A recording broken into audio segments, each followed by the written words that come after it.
Hello বন্ধুরা, আমি তোমাদেরকে দেখাতে চলেছি দৌড় পাল্লার কিছু ডিজাইন। গণেশের মূর্তি একটা,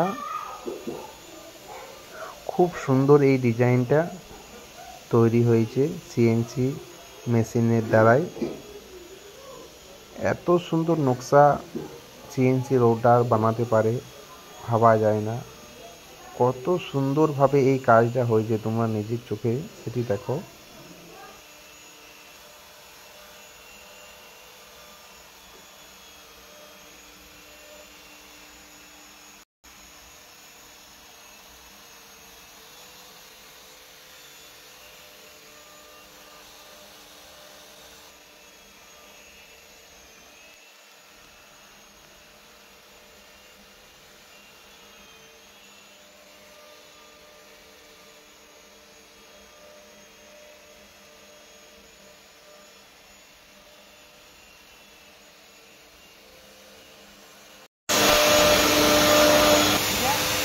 Ojalá.